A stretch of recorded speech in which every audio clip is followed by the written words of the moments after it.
Dave Hodrin here from Paradigm Games, and today I'm going to talk about the scan of UFO Wave. The scan is the core of the game, and essentially it represents what you can see from your craft.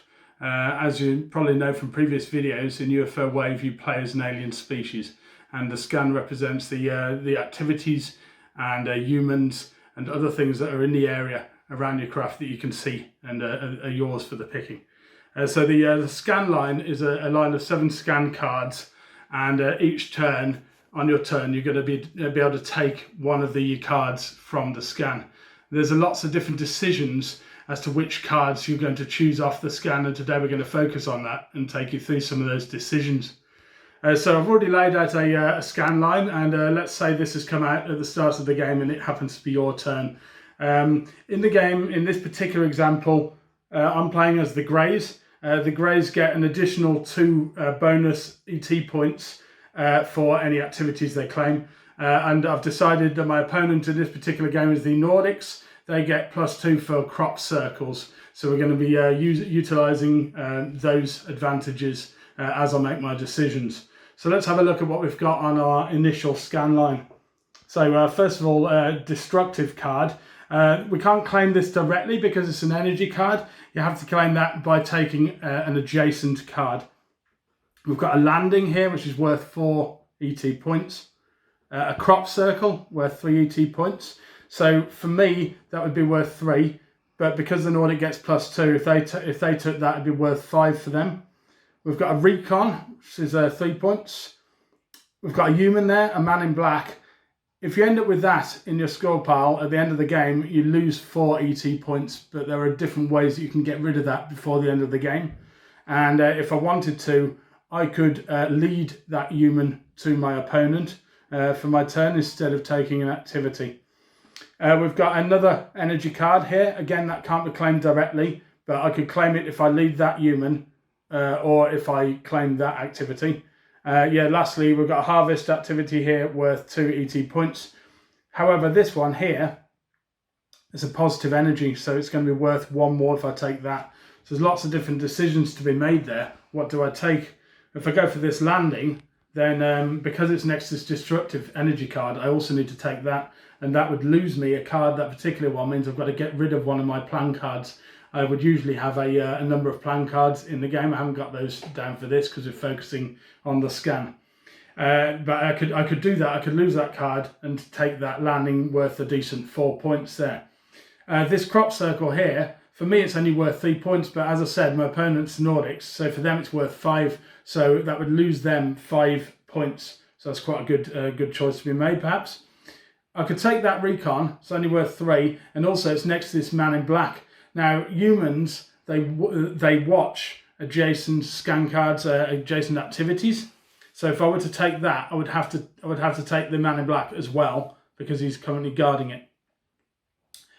I could leave that human, as I said, I could leave that man in black to my opponent, but if I did, because he's next to this, I will get that. That's a positive energy card, and that's worth 1 ET point to me at the end of the game. So I could do that as an option. Or I could take this and then claim that positive with it. So I think for my first turn, I'm going to decide to stop my opponent, the Nordics, from getting this particular crop circle, because I know it's going to be worth 5 to them. So I'm going to take that, and that goes into my score pile. And we bring out another scan card to fill in the gap. Okay, another human happens to have come out. This is a Skywatcher's human card. And if you have that in front of you, your maximum hand size is reduced by 2.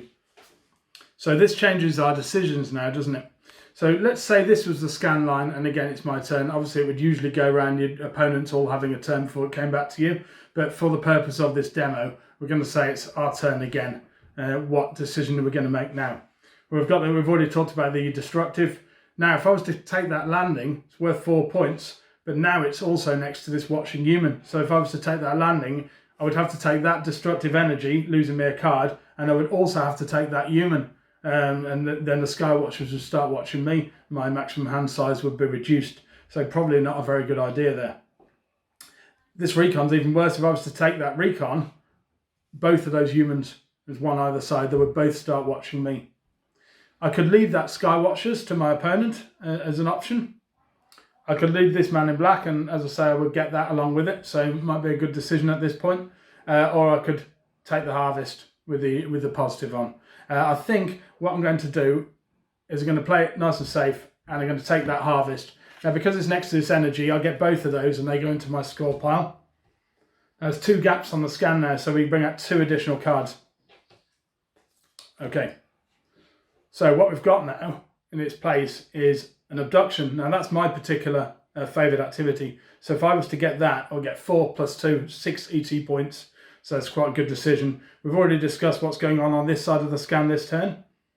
I think on this one, if I was to take that, I would also have to take that man in black. Now I lose 4 points if I've got that at the end of the game. However, let's say it's the start of the game, there might be plenty of opportunities for me to get rid of that man in black before the end of the game comes. Or I could just take that, it's just worth 2 there. I think if it was my turn again on this, I might decide to take a risk and take my favoured activity with the man in black. He comes and watches me, and I get that into my score pile, and then he would refill. So that there is a few different examples of how the scan interacts, and how the different cards and their positions on the scan make all the difference. This mechanic that I've come up with for UFO Wave, I feel that it's quite different, potentially even a unique card game mechanic, and I think that you'll find it very enjoyable when playing the game. It makes things nice and straightforward, and I hope you can see that the positioning of the cards gives you choices every single turn about which you're taking and why. Lots of decisions to be made, and that will hopefully improve the replayability of the game. I hope you've enjoyed that overview of the scan. We've got more videos coming soon. Thank you very much.